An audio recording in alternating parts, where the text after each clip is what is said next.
मध्य प्रदेश विधानसभा में आज मुख्यमंत्री डॉक्टर मोहन यादव और वित्त मंत्री जगदीश देवड़ा ने राज्य का तीसरा बजट पेश किया, जिसकी कुल राशि 4,38,317 करोड़ रुपए है। बजट पेश होने के बाद मुख्यमंत्री ने प्रेस कॉन्फ्रेंस कर इसके उद्देश्य और महत्व पर विस्तार से प्रकाश डाला। उन्होंने कहा कि यह बजट केवल एक साल का वित्तीय प्रावधान नहीं, बल्कि आने वाले 2 वर्षों के विकास की रूपरेखा तय करने वाला रोलिंग बजट है। उन्होंने इसे देश का पहला रोलिंग बजट बताया, जिसमें 2026-27 के लिए 4,38,317 करोड़ रुपए का प्रावधान किया गया है और विशेष रूप से इसे वर्ष को कृषि को समर्पित किया गया है। सीएम ने यह भी स्पष्ट किया कि इस बजट में किसी भी तरह का नया टैक्स नहीं लगाया गया है और विकास को गति देने के लिए पूंजीगत व्यय का बेहतर प्रबंधन किया गया है। सीएम डॉक्टर मोहन यादव ने बजट को ज्ञान GYAN पर आधारित बताया। उन्होंने कहा कि इसमें आई यानी इंडस्ट्री को जोड़कर मध्य प्रदेश को विकास और ज्ञान आधारित अर्थव्यवस्था की दिशा में अग्रसर किया जा रहा है।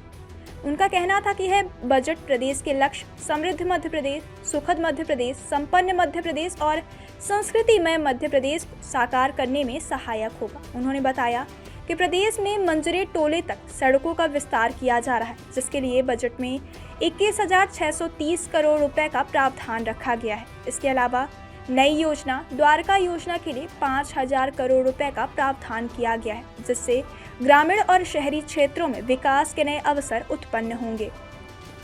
कृषि और किसान कल्याण पर विशेष ध्यान दिया गया है। सीएम ने बताया कि किसान कल्याण के लिए 1,15,000 करोड़ रुपए से अधिक की राशि का प्रावधान किया गया है। यह कदम राज्य के किसानों की आय बढ़ाने और कृषि क्षेत्र को सशक्त बनाने की दिशा में महत्वपूर्ण माना जा रहा है। उन्होंने कहा कि प्रदेश 30% ग्रोथ रेट के साथ तेजी से आगे बढ़ रहा है, जिससे आर्थिक विकास और रोजगार सृजन में मदद मिल रही है। इसके साथ ही उन्होंने कहा कि मध्य प्रदेश देश का तीसरा सबसे युवा राज्य है और युवाओं के साथ विकास को ध्यान में रखते हुए बजट तैयार किया गया है। पर्यटन और वन्यजीव संरक्षण को भी बजट में महत्व दिया गया है। मुख्यमंत्री ने बताया कि मध्य प्रदेश में धार्मिक और सांस्कृतिक पर्यटन को बढ़ावा दिया जा रहा है। पिछले साल राज्य में 13.5 करोड़ से अधिक पर्यटक मध्य प्रदेश घूमने आए। वन्यजीव संरक्षण के क्षेत्र में भी बड़ा कदम उठाया गया है। सीएम ने बताया कि प्रदेश में 8 और चीते लाए जा रहे हैं और चीतों का कुनबा लगातार बढ़ रहा है।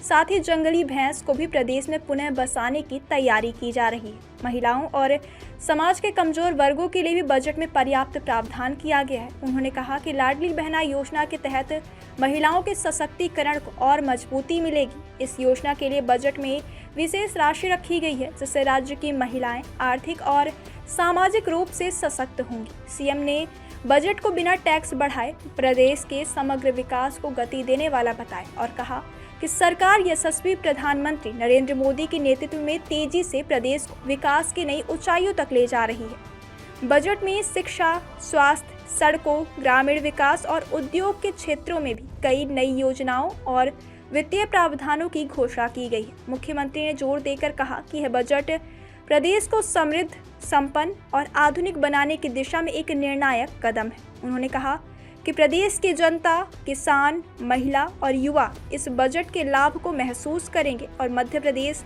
विकास की नई रफ्तार पकड़ रहा है।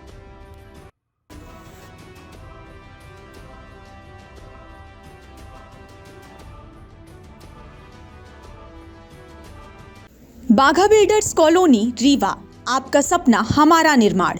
अब आपके शहर रीवा में सर्व फैसिलिटी युक्त government TNCP approved diverted plots उपलब्ध हैं। यहां आपको मिलेगा सुरक्षित एंट्री गेट और बाउंड्री वॉल, चौड़ी सड़कें, हरा भरा गार्डन और ओपन स्पेस, विद्युत ट्रांसफार्मर और पक्की नाली व्यवस्था, ओवरहेड वाटर टंकी और आधुनिक सुविधाएं। संपूर्ण कॉलोनी में हर प्लॉट सुविधाओं और सुरक्षा के साथ तैयार है। तो एक बार विजिट कीजिए बाघा बिल्डर्स कॉलोनी। हमारी लोकेशन है DPS स्कूल के पास, अटरिया, रीवा।